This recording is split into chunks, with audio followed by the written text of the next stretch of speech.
Hello, dear members of the Soul Stories family. Today we will bring you a romantic love story, so let's get started. Don't forget to subscribe to our channel so you don't miss any meaningful stories. Amelia Brooks stood before the dilapidated house, her muddy work boots clinging to the damp earth. A chilly April breeze swept through, rattling the rotting wooden planks on the fence. She frowned, hands on hips, her eyes scanning the scene of decay. A sagging roof, shattered windows, and wild shrubs growing rampant as if to swallow the structure whole. This wasn't a house, it was a ruin, but to Amelia, it was her last chance to reclaim what she had lost. At 28, Amelia was an ambitious architect with neatly tied brown hair and green eyes that gleamed with determination. She had grown up in the shadow of Brooks and Sons, her family's small construction company in suburban Virginia. As a child, she trailed after her father, Henry Brooks, to job sites, clutching sketch pads and humming country tunes. He taught her to read blueprints before she could do math, to measure wall angles before she understood love. "A house isn't just bricks and mortar, Amelia," he'd say. "It's where dreams are held." But that dream shattered 5 years ago. Brooks and Sons collapsed after a ruthless takeover by a large corporation. Contracts were canceled, clients walked away, and debts piled up like concrete blocks on her father's shoulders. Henry fell ill. Heart disease, the doctor said. But Amelia knew his heart broke long before his body followed. Her mother, once vibrant with a radiant smile, became a shadow hovering by her husband's bedside. The family lost everything, the company, their home, and their faith in brighter days. Amelia tried to move forward. She graduated with top marks in architecture and worked at a design firm in Richmond. But small projects couldn't revive her family. Each night she sat at her drafting table sketching houses she knew she'd never build. Then a real estate auction changed everything. An old house in the small town of Willow Creek, priced so low she could afford it with her meager savings and a bank loan. It wasn't a mansion, just a wreck. But Amelia saw potential. If she restored it, turned it into a masterpiece, she could start anew and prove the Brooks name still held value. She signed the contract, her heart pounding. This was the biggest gamble of her life. Willow Creek was a quiet, small town with oak-lined streets and white-painted wooden houses. Amelia's house sat at the end of Maple Road, next to a wide lot with a rusted iron fence. The day she moved in, a light rain fell, and she struggled with boxes under the persistent drizzle. Her old pickup truck screeched as it stopped, and Amelia, soaked through, wondered if she was making the biggest mistake of her life. That's when she met Grayson Blackwood. She was dragging a heavy wooden crate up the steps when a deep, cool voice came from behind. "You planning to tear down the whole neighborhood with this mess?" Amelia spun around, her breath sharp. Standing by the iron fence was a tall man in his early 30s with naturally tousled black hair and gray eyes as sharp as steel. He wore a simple black shirt, sleeves rolled up, but something about him, his stance, his gaze, exuded unspoken authority. His angular face was striking, almost unapproachable, as if carved from stone. "Thanks for the warm welcome," Amelia shot back, her tone sarcastic. "I'm the new neighbor, and you're the president of the anti-newcomer club?" His lips twitched, but the smile, if you could call it that, held no warmth. "Grayson Blackwood," he said, nodding toward the large house behind him, partially hidden by trees. "I live over there, and I don't like noise." "Well, lucky you, because I'm just rebuilding a house, not throwing a music festival," Amelia retorted, clutching the crate tightly. The rain grew heavier, soaking through her jacket, but she refused to show weakness in front of this man. Grayson studied her, his eyes moving from her wet hair plastered to her forehead to her muddy boots. "That house is a dump.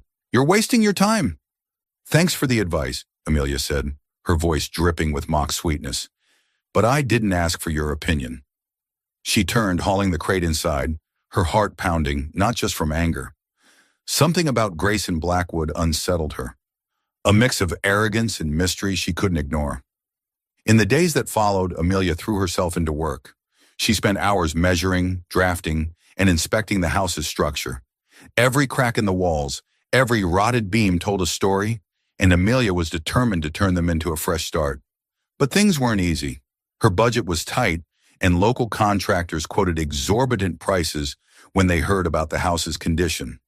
She started doing some of the work herself, tearing up floorboards, prying out broken windows, but the slow progress worried her. Grayson, true to his word, wasn't a friendly neighbor. He rarely appeared, but whenever Amelia saw him, jogging in the morning or standing by the fence watching her wrestle with lumber, she felt his piercing gaze. One day, as she struggled to pry loose a stubborn board, his voice came from across the fence. "Do you even know what you're doing?" His tone wasn't quite mocking, more like a challenge.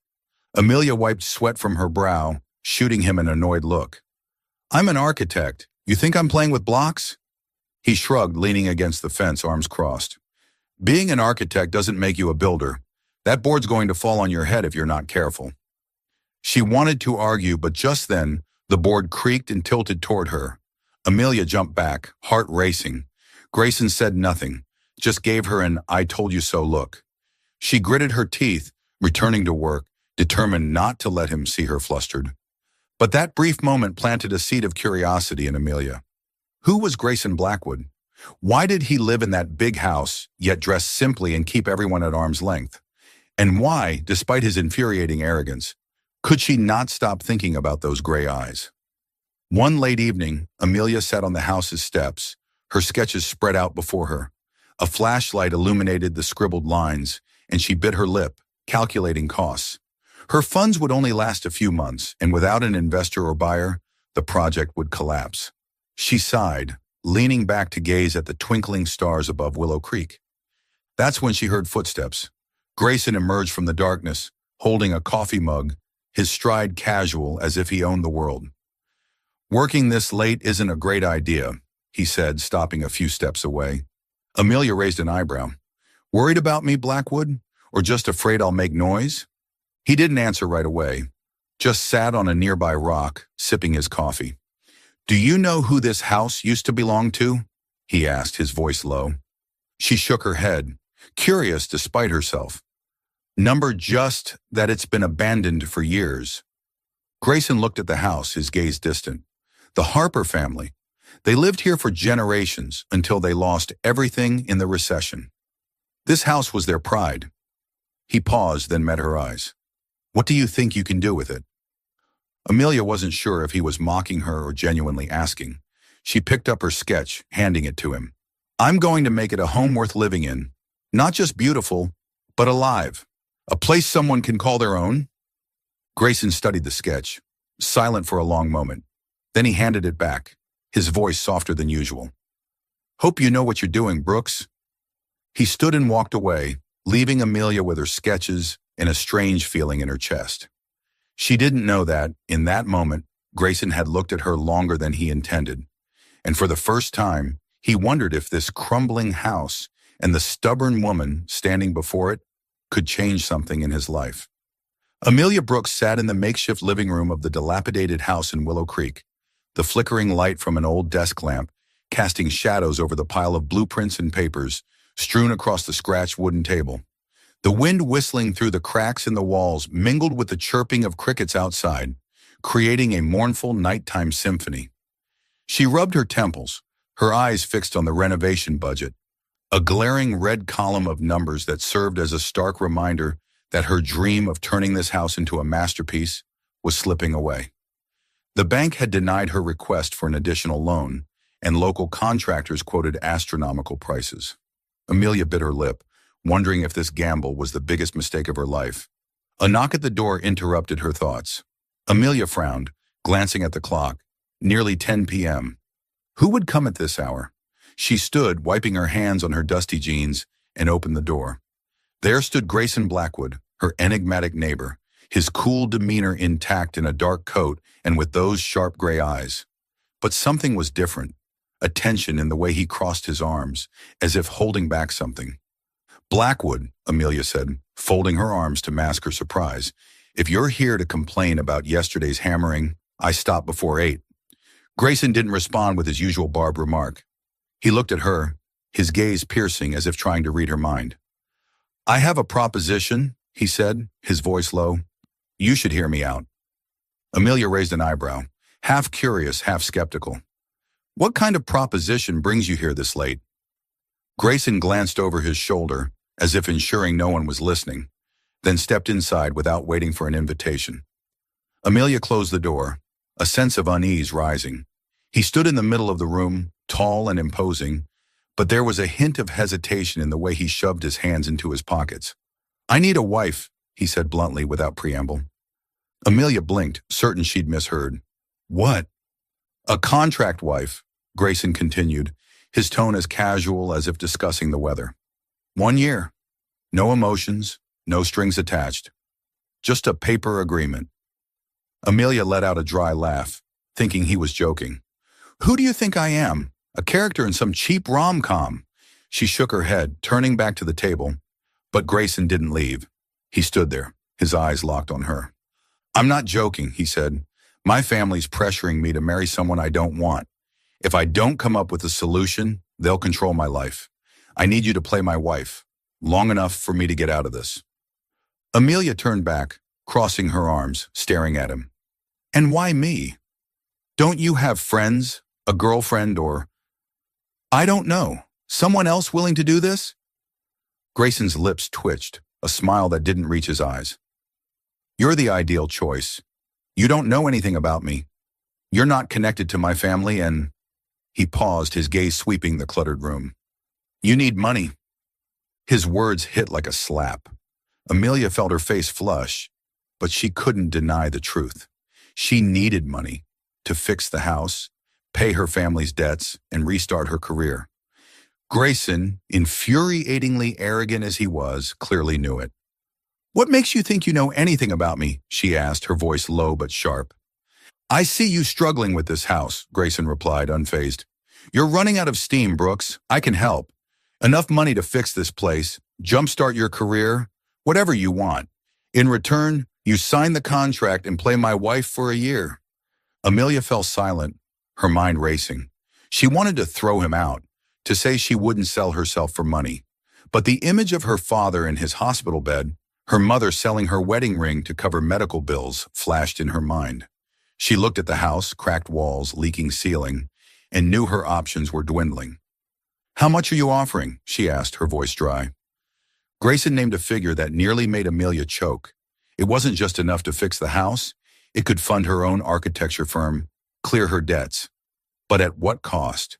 A year of living a lie, playing the wife of a man she barely knew. A man who both unsettled and irritated her. Grayson revealed little about why his family was pushing the marriage, only mentioning family issues involving a woman named Serena Whitmore, whom he refused to marry. He stressed the contract would be clear. Amelia would live with him, attend a few events, and keep the arrangement secret. After a year, they'd divorce amicably, each going their separate ways. "No complications, no emotions," he said, as if reading an insurance policy. But to Amelia, everything was complicated. After Grayson left, she sat alone, clutching the contract he'd handed her. The black and white print was cold, but it promised a way out for her family. She thought of her father, who once said, "Sometimes you have to sacrifice to rebuild." But was this the right sacrifice? She didn't trust Grayson. He was too secretive, too controlled. He claimed he was just a man under family pressure. But his sharp gaze and confidence made her suspect he was hiding something bigger. She called Lily, her college best friend, for advice. "Are you insane?" Lily shouted over the phone. "Sign a marriage contract with your weird neighbor? What if he's a murderer?" "He's not a murderer," Amelia replied, though she wasn't certain. "He's just annoying." "But that money could change everything, Lily." "Yeah, by landing you in a mess," Lily said. "You're Amelia Brooks, the most stubborn person I know. Don't do something stupid."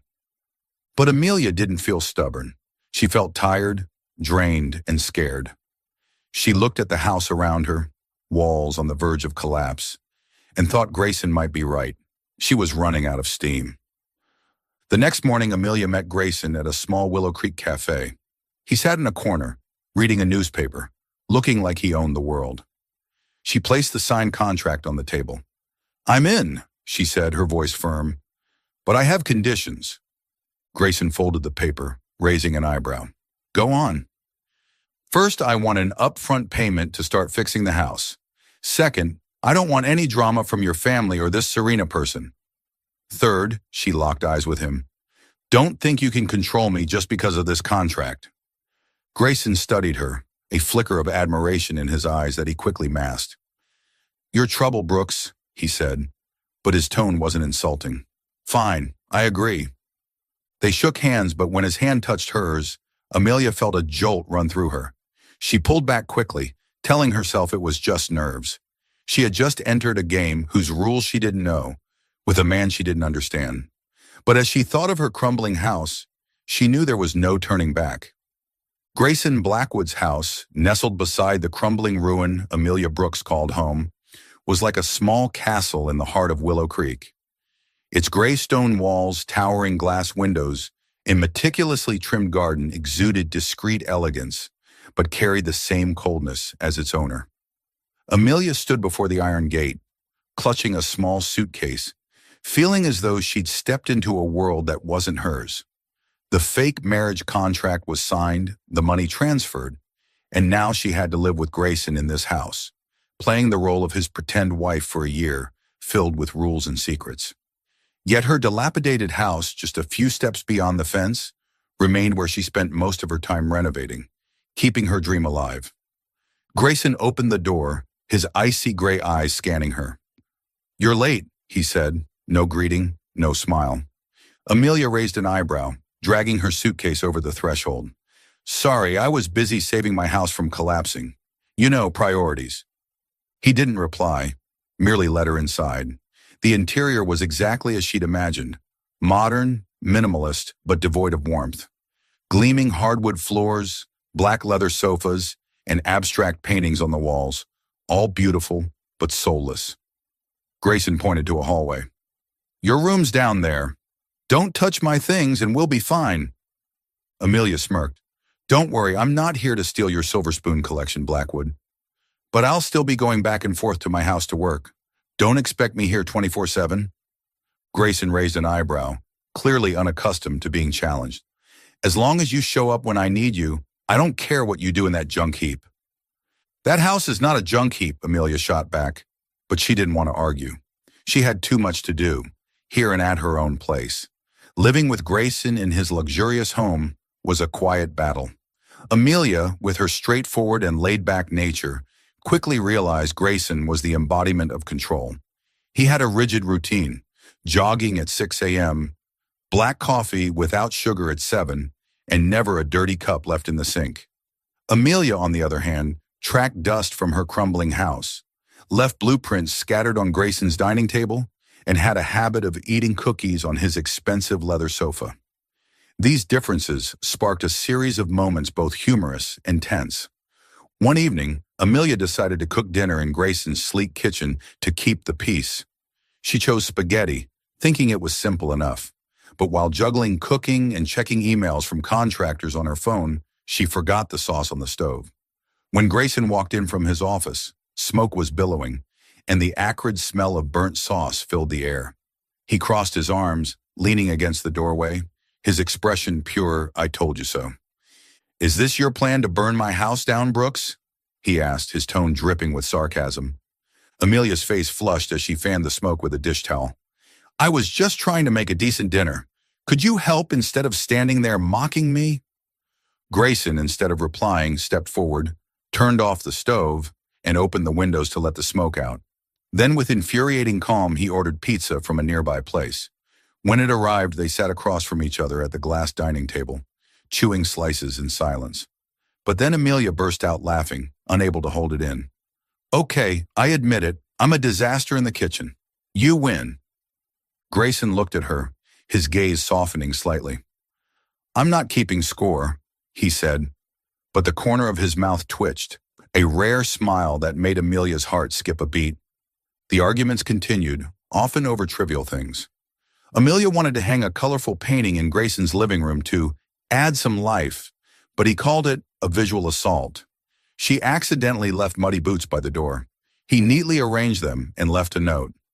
This isn't your construction site. Once, after a long day working on her house, Amelia used Grayson's master bathroom, leaving a wet towel on the floor. He knocked on the door, his voice icy. "Brooks, this isn't your house. Get out!" Amelia, hair still damp, opened the door and faced him. "Relax, Blackwood. I just took a shower, not threw a party in your tub." She wore an oversized t-shirt, barefoot, and for a fleeting moment, Grayson's eyes flicked over her, from her wet hair to her bare feet, with a spark that wasn't annoyance. But he quickly turned away, muttering something about personal boundaries. These small moments began to chip away at the wall between them. Amelia realized Grayson wasn't just the arrogant man she'd first assumed. He took tense late-night calls about family he never explained, and he had a habit of standing by the window, staring at her dilapidated house when he thought no one noticed. She began to wonder what or who he was running from. One day, while Amelia was working on her house, she heard the roof creak under a heavy rain. She rushed to check, only to find a new hole, water pouring onto the kitchen floor. Panicked, she called contractors, but no one could come on a weekend. As she struggled to cover it with a tarp, Grayson appeared, raincoat soaked, carrying a toolbox. "What are you doing here?" Amelia shouted over the rain, standing on her roof. "Keeping you from collapsing this house," he replied, already climbing up. In the pouring rain, he patched the hole with surprising skill. When they finished, both drenched to the bone, they stood in Amelia's kitchen, water dripping. She handed him a towel, mumbling, "Thanks. I didn't expect you to know how to do that." Grayson wiped his face, his eyes meeting hers. "There's a lot you don't know about me," he said, his voice low. Then he turned, heading back to his house, leaving Amelia with a heart beating faster than usual. Another tender moment came when Grayson fell ill with a fever. Amelia found him on the sofa in his house, face flushed, stubbornly refusing medicine. "I'm fine," he snapped, but his voice was weak. Amelia, who'd come over to grab some blueprints, didn't bother arguing. She cooked a pot of chicken soup, the one dish she didn't burn, and forced him to eat. She sat beside him, checking his temperature, and when he drifted to sleep, she tucked a blanket over him, noticing how his face, in sleep, looked unburdened, free of its usual guardedness. These small acts melted the defenses of both their stubborn hearts. Amelia began to see Grayson as a man with unspoken wounds. Grayson, in quiet moments, realized Amelia was more than a contract. Her passion for her old house, the way she laughed even when everything fell apart, stirred a feeling he'd buried long ago, a longing to connect, to be loved for himself. But outside pressures began to creep in. One day a woman appeared at Grayson's house, Serena Whitmore. Tall, elegant, with sleek blonde hair and eyes sharp as knives, Serena introduced herself as Grayson's old friend. But the way she looked at Amelia, like she was an insect, suggested she knew about the marriage. "Grayson always makes interesting choices," Serena said, her voice sweet but laced with venom. She left after a private talk with Grayson, leaving Amelia with a gnawing unease. Grayson refused to explain, saying only, "She's not important." Amelia didn't believe him. She began to question Grayson's intentions. Was he truly trying to escape a forced marriage, or was she just a pawn in a larger game? Her doubts grew when Lily, her best friend, visited and confronted her. "What are you doing, Amelia? Living with a mysterious guy, playing fake wife? Don't you see how weird this is?" "I need the money, Lily," Amelia replied, but her voice lacked conviction.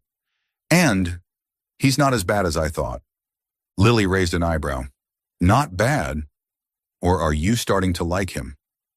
Amelia denied it, but Lily's question planted a seed. Was she feeling something for Grayson?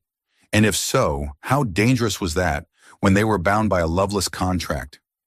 Their shared life continued, woven with humor and tension. Once, Amelia accidentally spilled coffee on Grayson's laptop, sparking a heated argument, until they both laughed at the absurdity. Another time, Grayson followed Amelia to her house to help carry a large wooden beam for her renovation, and when their hands brushed, they paused, the air thick with something unspoken. Grayson began to see Amelia as a light in his life, a woman unafraid to challenge him, undeterred by his cold exterior. But he knew, with the secret of his millionaire status and the Blackwood family, he was walking a tightrope.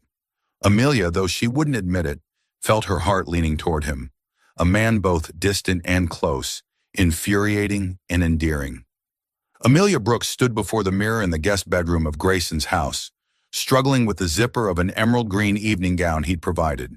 The dress shimmered under the light, hugging her figure, making her feel like she was cosplaying a Disney princess. Except this princess was about to walk into a family gala that felt more like diving into a Shark Tank. Just hours earlier, Grayson had dropped a bombshell that left her reeling. He wasn't an ordinary man pressured into marriage, but Grayson Blackwood, heir to the Blackwood Corporation, a billion-dollar business empire. "I hid my identity because I wanted to be treated like a normal person," Grayson had said, his usually cold gray eyes flickering with rare sincerity. "In Willow Creek, no one knows who I am, and I wanted to keep it that way, especially with you." Amelia was stunned, then furious. "You thought lying to me was the way to be normal?" She fired back, arms crossed tightly. "I signed this contract thinking you were just a guy with family drama, not a billionaire playing dress-up." The argument stretched on, with Grayson explaining he feared being judged through the lens of wealth and power, while Amelia admitted she needed the contract to save her house. In the end, she agreed to continue playing the fake wife to help him face his family. "But if your family turns me into an appetizer, I'm bolting," she warned, injecting humor to mask her anxiety. Grayson's lips twitched, his eyes glinting. "They don't eat people, Brooks. But brace yourself." Now, staring at her reflection, Amelia wasn't sure she was ready. She smoothed her brown hair, tied in a high ponytail because she didn't know how to do anything fancy. "I look like a construction worker in a ball gown," she muttered, then jumped when Grayson knocked. "Done?" he asked, stepping in. He wore a tailored black suit, hair neatly combed, looking so striking that Amelia had to force herself not to gape. His eyes swept from the dress to her face, and for a moment, he seemed at a loss for words. "What?" Amelia snapped, suddenly self-conscious. "I know, this dress is over the top. I'm not used to this stuff." Grayson shook his head, his voice low. "You look fine." But his eyes said more, and Amelia felt her cheeks warm. He quickly handed her a small velvet box. "Wear these. My family likes flashy things." Inside was a pair of exquisite pearl earrings. Amelia raised an eyebrow. "These aren't real diamonds, right? I don't want to get mugged on the way home." Grayson actually laughed, a short, warm sound that made Amelia's heart skip. "Just pearls, Brooks. Don't get your hopes up." The gala was held at a lavish estate outside Richmond, where the Blackwood family hosted their annual event to flaunt their status. As Grayson's limousine pulled up to the gate, Amelia felt like she'd stepped into a Hollywood movie. Except she wasn't sure if she was the protagonist or a side character about to be written off.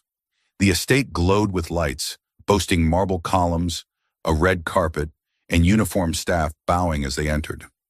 Grayson took her hand, squeezing it lightly as if to reassure her, but Amelia sensed his tension. "Just smile and don't argue with anyone," he whispered. "And if my mother asks anything, keep it short." "Is your mom that scary?" Amelia asked, trying to sound playful. Grayson glanced at her. "She could make a leopard panic." They entered the grand hall where hundreds of guests, dressed in extravagant attire, clutching sparkling champagne flutes, chatted animatedly. Amelia felt like a minnow in a glittering ocean. She kept her back straight, but the curious stares and whispers from the crowd made her want to flee back to her crumbling house. Eleanor Blackwood, Grayson's mother, approached first.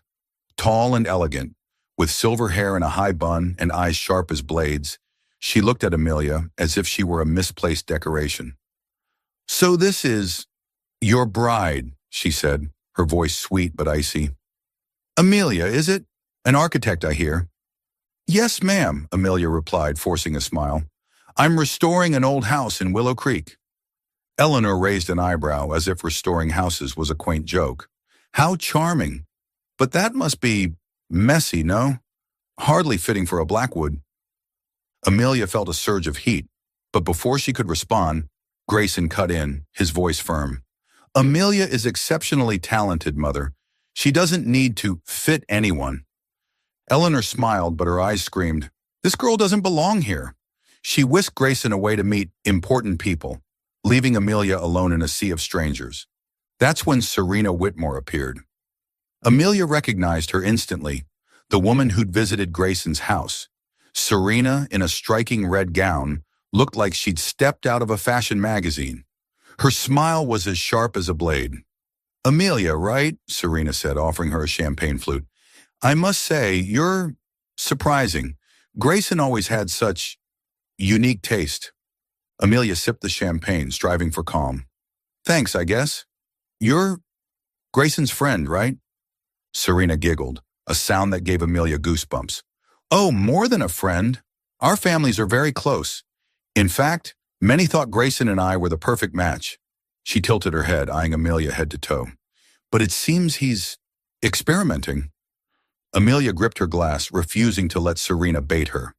"Grayson can do what he wants," she said, her voice light but sharp. "And he chose me." Serena raised an eyebrow as if enjoying a game. "Of course, but be careful, Amelia. Grayson's world isn't easy to navigate. You might find yourself out of place." Before Amelia could retort, a guest pulled Serena away, leaving her feeling as if she'd been stabbed in the back. She looked for Grayson, but he was surrounded by businessmen, with Eleanor introducing him to another young woman. Clearly a suitable candidate for a Blackwood wife. The gala dragged on with moments that made Amelia want to crawl into a hole, but she decided to turn it into a game to stay sane. When one of Grayson's aunts asked if she played the piano, a necessary skill for a Blackwood lady, Amelia winked and said, "I don't play piano, but I can wield a chainsaw like an artist. Want to see me build a chicken coop?" The table erupted in laughter, including Grayson's uncle, who clapped delightedly.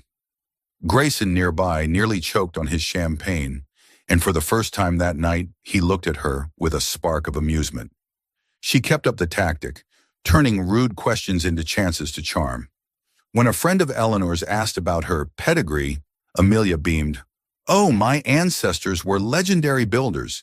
They once made a pig pen so stunning, the whole village was in awe." The crowd roared, and though Eleanor glared, Amelia felt she'd scored a point.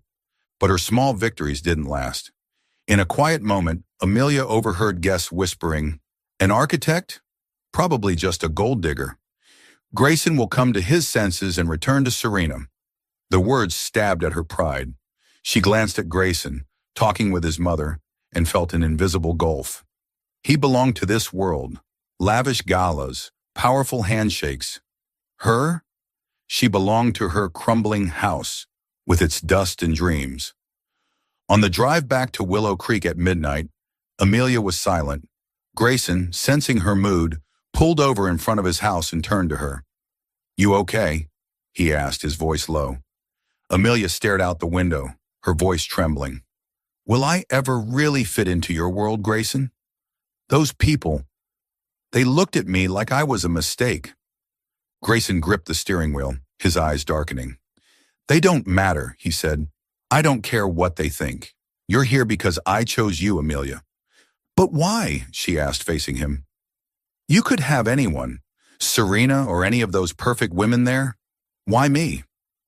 Grayson was quiet for a moment, then took her hand, squeezing gently. "Because you're real. You don't pretend. You don't try to please anyone. You make me want to be real too."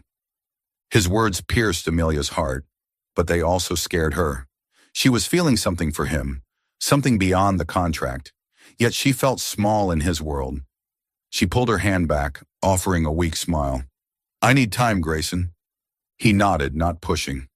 As Amelia stepped out of the car, walking the few steps to her dilapidated house, she felt a small crack in her heart. Torn between growing feelings and insecurity, she didn't know if she could keep going. Grayson, alone in his living room, looked out the window toward Amelia's house. He knew he felt something deeper than the contract, but the secrets of the Blackwood family, and what they were capable of, could destroy everything. He only hoped she was strong enough to face what was coming. Amelia Brooks sat in the cluttered living room of her dilapidated house, the dim light from an old desk lamp illuminating the pile of blueprints and papers strewn about. The sound of hammers echoed faintly from the roof, where a crew worked, funded by the money from her contract with Grayson Blackwood. But her mind wasn't here. It was reeling from the events of the Blackwood family gala the previous week. Eleanor's disdain, Serena Whitmore's barbed remarks, and Grayson's protective gaze swirled in her head like an emotional storm. She knew he was the heir to the Blackwood Corporation, but his glittering world still made her feel small and out of place. Grayson had tried to reach out, leaving messages and even showing up at her door with a thermos of coffee, his usual way of keeping the peace. But Amelia had dodged him, needing time to process her insecurities and the undeniable stirrings in her heart. She feared she was feeling something beyond the contract, and that was dangerous, especially when his family clearly didn't accept her. Today, Grayson sent a curt text. "Meet me at my place, 6 p.m., important." Amelia sighed, knowing she couldn't avoid him forever. She threw on a simple t-shirt and dusty jeans, determined to keep things professional. But when she stepped into Grayson's luxurious house, she found him in the living room, dressed in a sharp black suit, his expression more tense than usual. "What's going on, Blackwood?" Amelia asked, crossing her arms. "If this is about your family wanting to turn me into an appetizer again, I'm not interested." Grayson didn't smile. He stepped closer, his voice low. "My family issued an ultimatum. They want me to divorce you and marry Serena Whitmore. If I don't, they'll strip me of my inheritance." Amelia blinked, her mind spinning. "What? Are they serious?" She let out a dry laugh, but it faded when she saw Grayson's grim expression. "So what are you going to do? Agree with them?" Grayson looked at her, his gray eyes flashing with something, resolve, or perhaps anger. "I'm not doing what they want," he said, "but I need you to come with me tonight. There's a media event in Richmond. I'm going to settle this once and for all." Amelia frowned, unease rising. "What event? And why do I need to go?" "Because I need you there," Grayson replied, his voice low but firm. "You're my wife, Amelia. Contract or not, I won't let them disrespect you." His words made her heart race, but she hesitated. "Grayson, I don't belong in those places. You saw the last gala. I was like a fish out of water." He stepped closer, taking her hand and squeezing gently. "You don't need to belong to them. You belong with me." He paused, as if realizing what he'd said, then quickly released her hand. "I mean, I need you there, please." Amelia met his gaze, seeing a rare sincerity. She sighed, nodding. "Fine, Blackwood. But if anyone asks me about playing the piano again, I'm saying I can build a pig pen." Grayson laughed, a real laugh that lit up his face. "I look forward to hearing it." The event took place at a luxurious hotel in downtown Richmond, where the Blackwood Corporation hosted its annual charity gala, drawing media and high society. Amelia, in a simple yet elegant silver evening gown, chosen by Grayson because his taste was better, felt like she was entering an arena. Camera flashes blinded her, and she had to fight the urge to hide behind Grayson. Eleanor Blackwood and Serena Whitmore were already there, holding court in the crowd like queens. Serena, in a shimmering gold gown, smiled at Grayson, but shot Amelia a contemptuous glance. Eleanor, as poised as ever, approached and whispered to Grayson, loud enough for Amelia to hear. "You still have a chance to fix this, Grayson. Serena is the right choice." Grayson tightened his grip on Amelia's hand, his voice icy. "Mother, I've made my choice, and it's not Serena." Eleanor raised an eyebrow but said nothing more. Amelia felt every eye on her and had to remind herself to breathe. She leaned toward Grayson, whispering, "If I do something stupid tonight, just blame the champagne, okay?" He glanced at her, the corner of his mouth twitching. "Just be you, Brooks. That's what I need." The gala proceeded smoothly until the speeches began. Grayson was called to the stage, and Amelia sat at the VIP table, feeling like she was on a bed of coals. He stepped up, tall and confident, his eyes sweeping the crowd before settling on her. She took a sip of champagne, trying to stay calm. "Thank you all for being here tonight," Grayson began, his voice deep and captivating. "The Blackwood Corporation has always prided itself on its contributions to the community, but today I want to address something more personal." Amelia frowned, unease growing. "What was he doing?" Grayson continued, his voice resolute. "Recently, my family has made unacceptable demands. They want me to abandon the woman I've chosen, claiming she doesn't fit the Blackwood name." The crowd murmured, and Amelia's heart pounded. Eleanor, seated nearby, stiffened. Serena gripped her glass, her eyes boring into Amelia. I'm here to make one thing clear, Grayson said, his gaze locked on Amelia. Amelia Brooks is my wife, and I love her. If my family thinks they can force me to leave her, they're wrong. I'm prepared to give up my inheritance, everything, if it means staying with her. The room fell silent, then erupted in whispers. Cameras flashed, reporters scrambled to record. Amelia sat frozen, her champagne glass nearly slipping from her hand. What had he just said? Love her? She stared at Grayson, her heart racing, torn between shock, emotion, and fear. Grayson stepped off the stage, ignoring the crowd, and strode to her. He pulled her to her feet, his eyes blazing. I meant it, Amelia, he whispered, just for her. I don't care about money or status. I just want you. Amelia opened her mouth, but no words came. She saw Eleanor stand, face pale, and Serena storm out, but it all blurred. There was only Grayson, standing before her, bearing everything for the first time. They left the ballroom, stepping onto an outdoor balcony to escape the crowd and media. Under the moonlight, Amelia turned to him, her voice trembling. You're insane, Grayson. Giving up your inheritance? Declaring you love me to the world?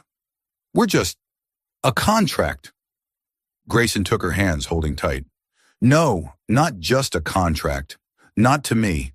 Not for a long time. He paused, his eyes softening. You make me laugh. You make me angry. You make me want to live truthfully. You're the only one who makes me feel like myself. Amelia's eyes stung with tears. She wanted to believe him, to lose herself in this moment, but fear clung to her. Grayson, your world, it's not mine.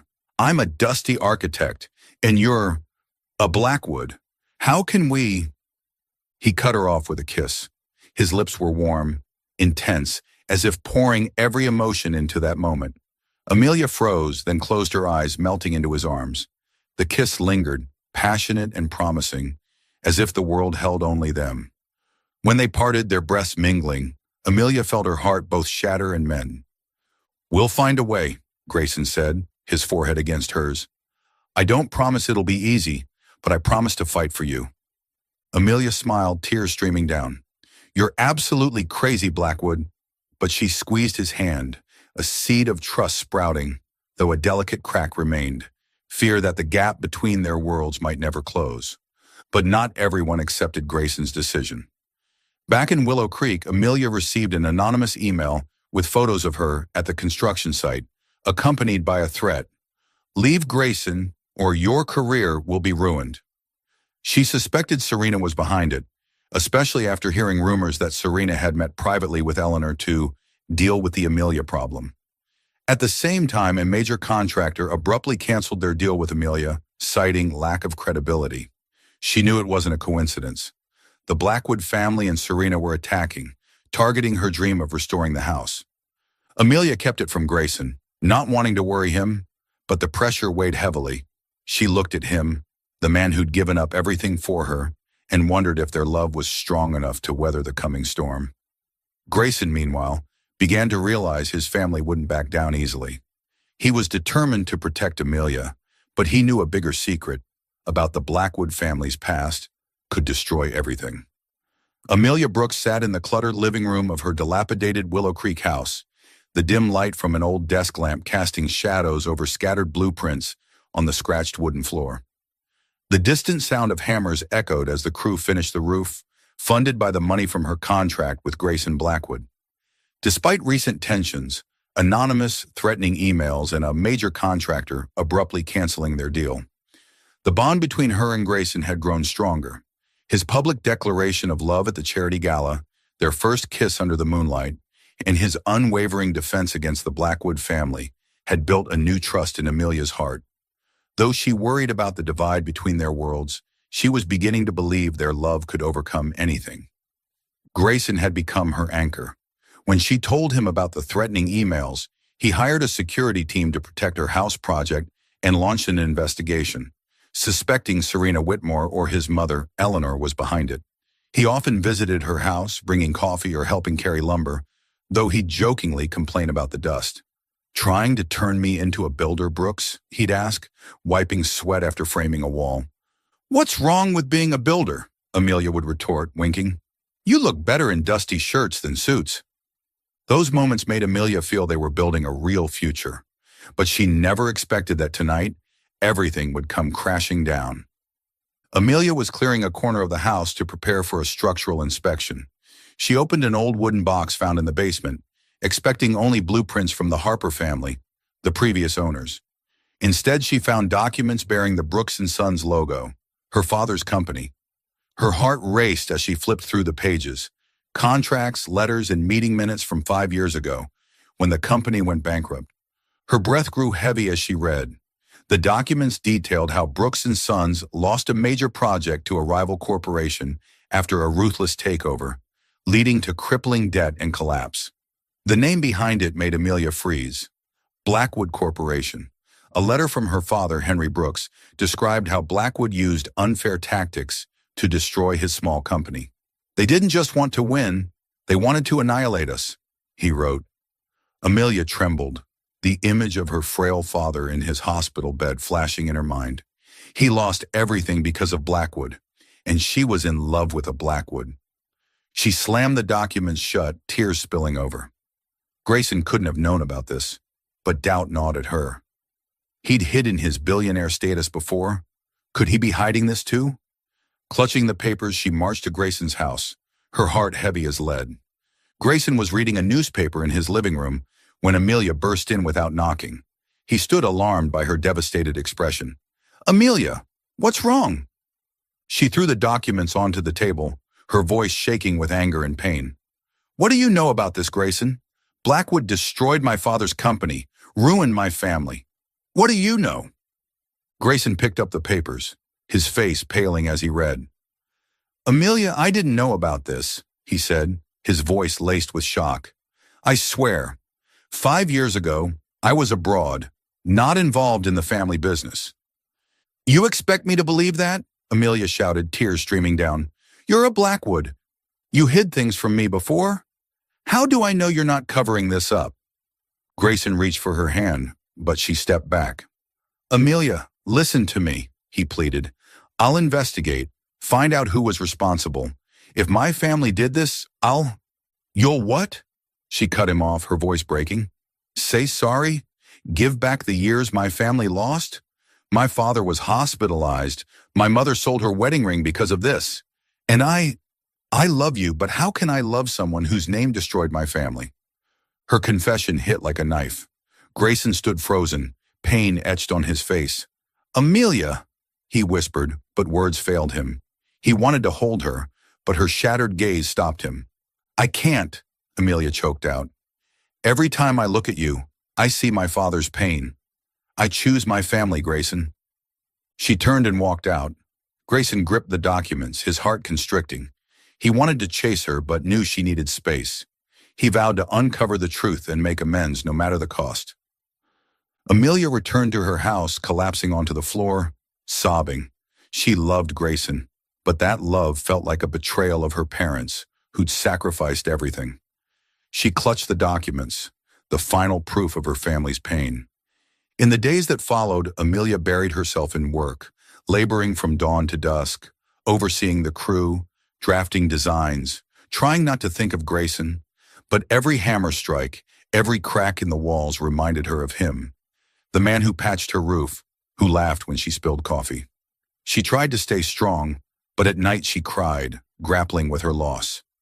Lily, her best friend, came to comfort her. You can't blame yourself for loving him, Lily said, hugging her. But you need to protect your heart.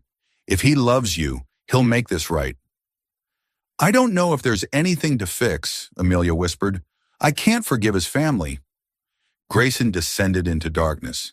He locked himself in his office, digging through old Blackwood records, uncovering that the takeover of Brooks & Sons was orchestrated by his father, William Blackwood, with Eleanor's approval.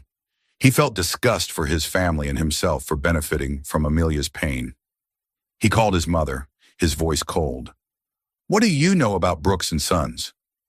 Just business, Grayson, Eleanor replied calmly. We protected our interests. That was destroying people's lives, Grayson roared. Amelia is my wife, and you knew her family suffered. A contract, she scoffed. Serena is the one who belongs. Grayson hung up, questioning his family's legacy. He met with lawyers, seeking ways to compensate the companies Blackwood had crushed, starting with Brooks and Sons, but he did so quietly, not wanting Amelia to think he was trying to buy her back. Days later, Amelia received a handwritten letter from Grayson, brief but laden with emotion. Amelia, I didn't know what my family did to yours, but I'll take responsibility. I respect your choice, but I won't stop making amends. You deserve justice. Grayson. She read it, tears falling. She wanted to believe him, to tell him she hurt too, but thinking of her father, she felt she had no right to forgive. Both sank into their private darkness. Amelia worked like a machine, the light in her dimming. Grayson watched her house from his window, vowing to prove his love, no matter how long it took. Amelia Brooks drove through the oak-lined roads of suburban Virginia, her heart as heavy as the gray sky above. Her dilapidated house in Willow Creek, just a rusted iron fence away from Grayson Blackwood's home, had become her refuge from pain. 2 weeks had passed since she walked away from Grayson after discovering that the Blackwood Corporation caused the collapse of her father's company, Brooks and Sons. Each night she wrestled with sleep, haunted by images of Grayson, the man she loved, the man she couldn't be with. His letter promising to make amends sat on her desk, but she lacked the courage to respond or face him. Today she didn't head to the construction site as usual. Instead, she drove to St. Mary's Hospital, where her father Henry Brooks was being treated for heart disease. She delayed this visit, fearing that seeing her father, the person most hurt by Blackwood, would deepen her wounds. But a morning text from her mother saying her father wanted to see her left her no choice. The hospital reeked of antiseptic, filled with the sound of hurried footsteps. Amelia entered her father's room, her heart tightening at the sight of him on the bed, frail and pale. Henry, once a robust man with a radiant smile, now seemed a shadow. But when he saw her, his eyes lit up. Amelia, he said, his voice weak but warm. You came. She sat by his bedside, taking his hand, forcing a smile. I'm sorry I didn't come sooner, Dad. Work. It's been hectic. Henry shook his head, his bony hand squeezing hers lightly. No apologies, sweetheart. I know you're doing your best. That house, your mom told me, you make me proud. Amelia bowed her head, tears welling. She wanted to tell him about Grayson, about Blackwood, about her broken heart, but she feared hurting him. Instead, she asked, How are you? What did the doctors say? Henry gave a faint smile, tinged with sadness. What the doctors say doesn't matter anymore. I've lived long enough to see you become a strong woman, but I have things to say before it's too late. Amelia gripped his hand, her voice trembling. Don't talk like that, Dad. You'll get better. He shook his head, his eyes gentle but firm. Listen to me, Amelia. I've lived with regrets. I regret not saving the company, not giving you and your mom a better life. But my biggest regret is holding on to pain. He paused, taking a frail breath. When Brooks and Sons fell, I let resentment eat me alive. It stole years I could have spent happy with you and your mom. Amelia's throat tightened. She knew he was talking about Blackwood, though he didn't name them. You don't need to think about that anymore, she whispered. It wasn't your fault. I know, he said, and I've forgiven. Not for them, but for myself. Forgiveness gave me peace, Amelia. You need to do the same. I see the pain in your eyes. What's going on, sweetheart? His question cut like a knife. Amelia broke down, unable to hold back. She told him everything. The fake marriage contract with Grayson, the love that grew, and the devastating truth that Blackwood had ruined their family. I love him, Dad, she choked out. But how can I be with him when his family took everything from us? I feel like I'm betraying you, betraying Mom. Henry listened silently. When she finished, he held her hand tighter, his eyes full of love. Amelia, listen to me. Forgiveness doesn't mean forgetting or accepting what happened. It means freeing your heart so you can love and live again. If this man truly loves you, if he's willing to make things right, don't let the past chain you. I lost years to resentment. Don't repeat my mistake. Amelia sobbed, resting her head on his shoulder. But what do I do, Dad? I don't know how to start over. He stroked her hair, his voice soft. Listen to your heart. It'll guide you. Amelia returned to Willow Creek at dusk, her mind swirling with her father's words. She stepped into her crumbling house, sat among her blueprints, and reread Grayson's letter. His promise to make amends, written in strong yet emotional strokes, felt like a small flame warming her heart. Her father was right. Clinging to pain only tethered her to the past. She began to see that forgiveness wasn't about erasing what Blackwood did, but allowing herself to love and live. She wasn't ready to face Grayson yet. The pain lingered, and she needed time to heal. She stood, opened a new blueprint, and started sketching. For the first time in weeks, a faint spark of hope flickered. Not for Grayson, but for herself. She wanted to believe she could reclaim her future. Each night, Amelia worked late, the light from her crumbling house spilling through the fence like a beacon in the dark. She didn't know that Grayson often stood silently at his window, watching her draw or measure, his heart aching at their distance. He wanted to cross the fence, to tell her he was trying, but he respected her silence. In her weary moments, Amelia would glance at Grayson's house. The living room light always glowed, but she rarely saw him. Once she glimpsed his silhouette through the window, standing still, and her heart clenched. She quickly looked away, telling herself she wasn't ready, but each glance stirred an undeniable longing. Meanwhile, Grayson began his quest to right his family's wrongs.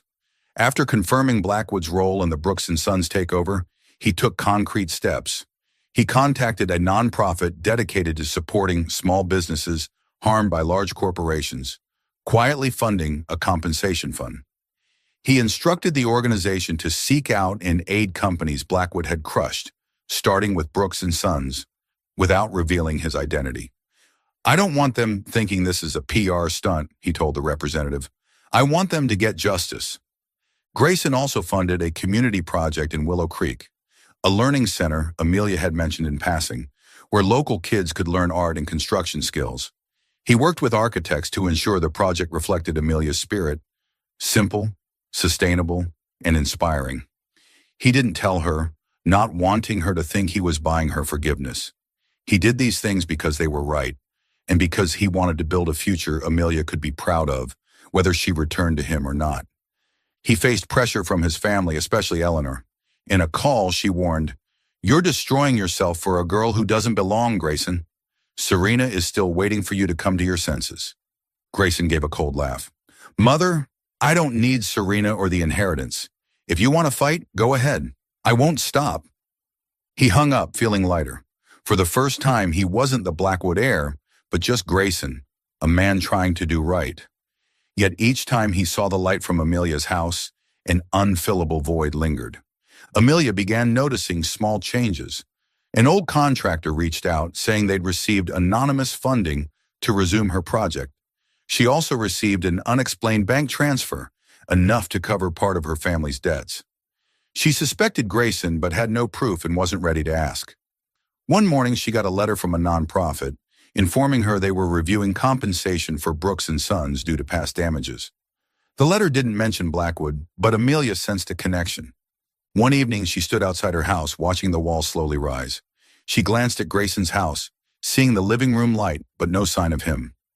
She sighed, thinking of her father, his advice, and Grayson, the man who gave up everything for her, but carried the name that broke her family. Her heart softened, but a gap remained. She couldn't yet run to him or say she forgave him. But deep down, she knew she was inching closer to that day. Grayson from his window saw Amelia standing under the streetlight, her gaze briefly turning toward his house. He clenched his fists, his heart aching, but he didn't step out. He wanted to give her time, even if it killed him day by day. Amelia Brooks stood amidst the construction site of the new Willow Creek Community Center, clutching a clipboard, her eyes scanning the walls taking shape. This project, a space for children to learn art, construction, and to dream, was a vision she'd long cherished, funded by an anonymous source she suspected was tied to Grayson Blackwood. 2 months had passed since she walked away from him after discovering that the Blackwood Corporation had ruined her father's company, Brooks and Sons. Her father's advice about forgiveness had helped her release some of the pain, but her heart remained torn. She wasn't ready to face Grayson, though the moments she caught herself glancing at his house, where the living room light glowed, but his silhouette was rarely seen, betrayed the longing she couldn't deny. She threw herself into work to fill the void. Her dilapidated house was nearly complete, with new walls and a roof that no longer leaked. The community center project was progressing rapidly, thanks to unexpected funding and support from local contractors. But each night, when the light from Grayson's house spilled through the rusted iron fence, she wondered what he was doing and whether he was truly keeping his promise to make amends, as his letter had vowed. Grayson Blackwood had changed. After confirming his family's role in the Brooks and Sons takeover, he renounced his inheritance, cut ties with his mother, Eleanor, and stepped down from the Blackwood Corporation's board. He lived simply in his Willow Creek house, working remotely with a nonprofit to support small businesses harmed by large conglomerates. He quietly funded Amelia's community center, ensuring she had everything she needed, from building materials to a team of engineers, without revealing his involvement. He didn't want her to think he was trying to buy her forgiveness. He only wanted her to achieve her dream. Grayson often stood by his window, watching Amelia work under the site's floodlights, her brown hair tied high and her green eyes blazing with determination. He missed the way she laughed when she spilled coffee on his laptop, the way she yelled when he accidentally walked into her bathroom. But he kept his distance, respecting her choice, though each day without her felt like a knife in his heart. One crisp fall afternoon, Amelia was checking progress at the community center when a group of volunteers arrived to help. She barely noticed the man in a flannel shirt and baseball cap, hauling paint cans into the storage room, until he turned and their eyes met. Her heart stopped for a moment. Grayson. He looked different, more rugged, with dust on his shirt and a rare, sheepish smile. "Hey, Brooks," he said, his voice low.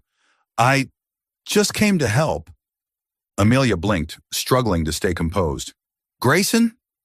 What are you doing here?" He shrugged, setting the paint cans down. "Heard this project needed hands. I had time, so—" He trailed off, meeting her gaze, his gray eyes sincere. "It looks incredible, Amelia. You've done something extraordinary." She turned away, her heart racing, not wanting him to see her flustered. "Thanks," she muttered, focusing on her clipboard. But Grayson didn't leave. He stayed all day, painting walls, carrying lumber, and even joking with the volunteer kids, making them burst into laughter.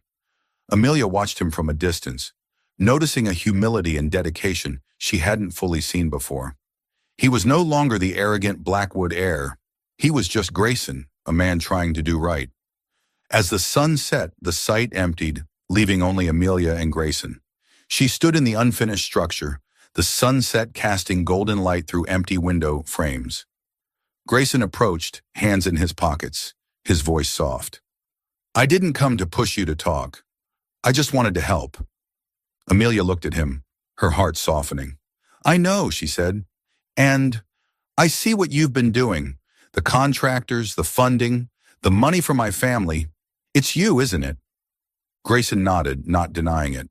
"I didn't want you to think I was trying to buy you back. I just wanted to fix what my family broke." She fell silent, her eyes tracing his face, the features that once infuriated her, now only making her miss him. "Grayson, She paused, tears welling. "I'm trying to forgive. My dad told me to let go, but I'm scared." He stepped closer, not touching her, but his eyes brimmed with emotion. "I don't deserve your forgiveness, Amelia, but I'll spend my life proving I love you, whether you give me a chance or not." His words shattered the last of her defenses. She stepped forward, wrapping her arms around him, sobbing into his chest. Grayson held her tightly, as if afraid she'd vanish. "I missed you," he whispered, his voice choked. "Every single day." In the weeks that followed, Amelia and Grayson began rebuilding their relationship, step by cautious step. They worked together at the community center, laughing while painting walls or bickering over window placements. Grayson remained committed to his simple life, refusing to return to the Blackwood's glittering world, and Amelia saw he had changed, not just for her, but because he wanted to be a better man. One afternoon, as the community center neared completion, Grayson led Amelia to the site, where the sunset bathed the new walls in a vibrant orange glow. He stood in the structure, hands in his pockets, looking slightly nervous. "Amelia," he said, his voice low, "I have something to show you." She raised an eyebrow, following him to a corner of the site, where a wooden plaque was mounted engraved with the words, "Amelia Brooks Community Center, where dreams are built." Amelia covered her mouth, tears shimmering.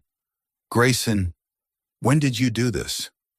"When you weren't looking," he replied, smiling. Then he knelt, pulling a simple silver ring from his pocket. "Amelia Brooks, I don't have castles or thrones. I only have this heart, and it's yours. Be my wife, this time for real. Build a home with me, one filled with love and truth." Amelia cried, kneeling to embrace him. "You idiot," she whispered, her voice breaking. "Yes." They kissed in the construction site, under the sunset, the breeze through the empty windows like a blessing. Amelia felt every pain, every doubt dissolve, leaving only love and hope. They reconciled, choosing to face future challenges together, bound by respect and a profound love. The weeks following their engagement were a whirlwind of joy and purpose. Amelia's house was completed, transformed into a warm, inviting home that reflected her vision, a blend of rustic charm and modern simplicity. She moved in, but Grayson was a constant presence, helping her hang curtains or teasing her about her cluttered desk. The community center opened with a grand ceremony, attended by Willow Creek residents, local officials, and even Amelia's parents.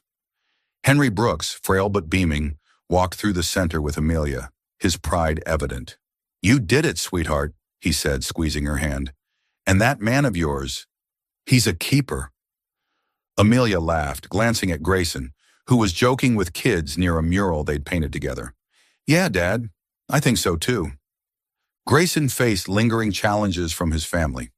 Eleanor tried to pull him back into the Blackwood fold, threatening legal action over his abandoned inheritance. But he stood firm.